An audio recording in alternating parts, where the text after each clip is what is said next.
Hi there. Today we're going to continue comparing Athens and Sparta.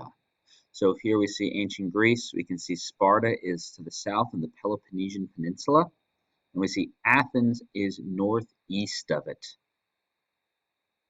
All right, so one of the things about these city-states is they're just going to be as different as night and day in so many things. The Spartans are going to value strength, duty, discipline. This idea that being the perfect model soldier, that obeying your orders completely, even at the cost of your life for the state, is the greatest thing to do. They're going to be a very powerful city state, but they're typically going to keep to themselves. They will go and send their armies out. They will dominate their neighbors, but they aren't going out and trying to conquer all of Greece. Now, the Athenians, they are going to be different. Instead of wanting, like Sparta, everybody to be the same and obey, the Athenians valued individuality, being yourself. They valued beauty and art. They thought themselves as free. And ironically, with this idea of freedom, the Athenians wanted to go and control Greece, and they eventually will.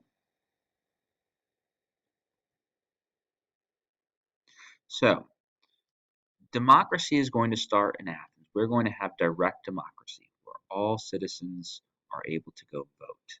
Now, because of this, you need to convince people of what they should vote for. And it's one of those things, as we discussed before, that not everyone is an expert on every issue.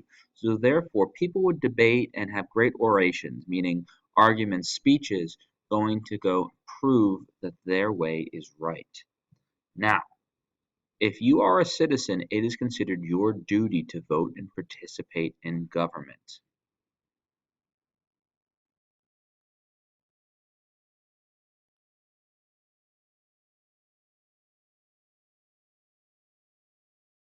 Now, many of these debates would go with it, happened in our vocabulary, the agora, which we know is the open meeting place.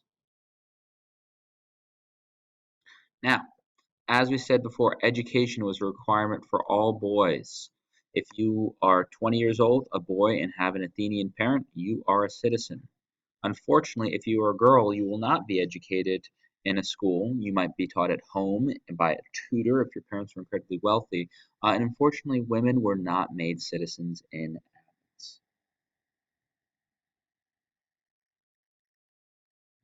And unfortunately, women received less and less rights, especially compared to Sparta. They didn't go to war, they didn't fight, they didn't own their own businesses, and like we said before, they didn't receive educations unless by a tutor at home.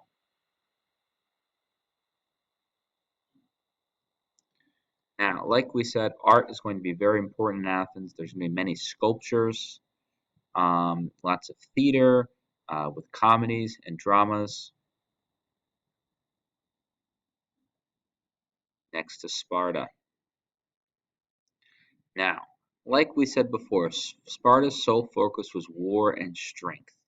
Now, this whole idea started early on when we had a slave revolt, and the Spartans said, well, we cannot have anything like this happen again. So they created a strict set of laws and put the Helots, the Spartan slaves, into a very low state. They didn't do art, it was all about training for war. Now, their government is going to be an oligarchy. This is where we have a few people, a council of elders for Sparta's case, ruling the government.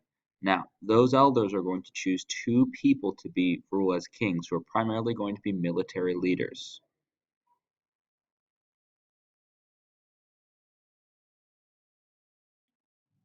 Now, if you are from Sparta, you are not supposed to leave Sparta. You're supposed to stay there.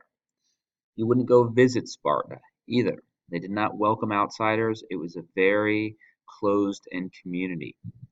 Also, they didn't want their Spartan soldiers going studying philosophy, literature, the arts. They only wanted them studying the arts of war. Heaven forbid you study philosophy and you start asking questions and start disobeying orders. Now, if you are a Spartan boy, you are taught at home until age 7, and then, as we discussed, you are sent to the military barracks. Now, 7, like I said, you start your training. You are not given enough food, encouraged to steal. However, if you're caught stealing, you would be punished.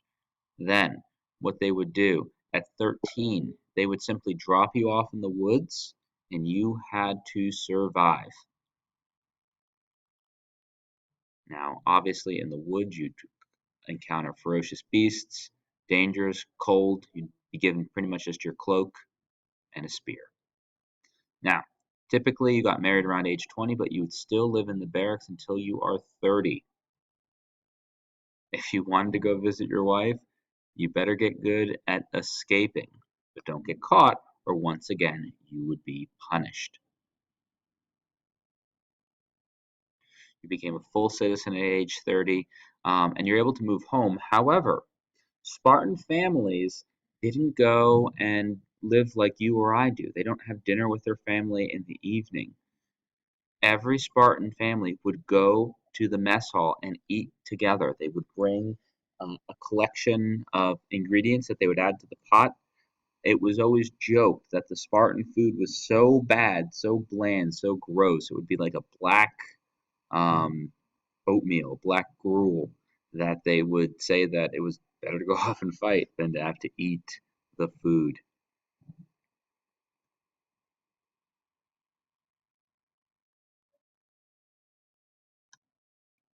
And here's just an example of the Spartan ideal. Return with your shield or on it.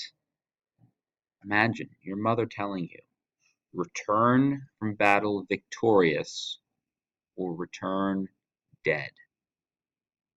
Don't dishonor the Spartans.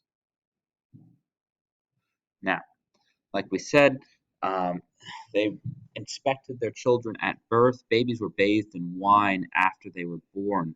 This would go and be challenging. Some babies would not survive. Then they'd be taken to the elders. If the elders thought that the baby was weak, had a birth defect, it'd be left on the hillside. This meant the baby would die from exposure, meaning being left out in the elements, no food, no shelter. Now, women in Sparta did learn how to read and write. They were given harsh physical training. They were expected to do sports. They had harsh punishments. In Sparta, however, girls could own and control property, and especially if the husband was at war, the women would take over.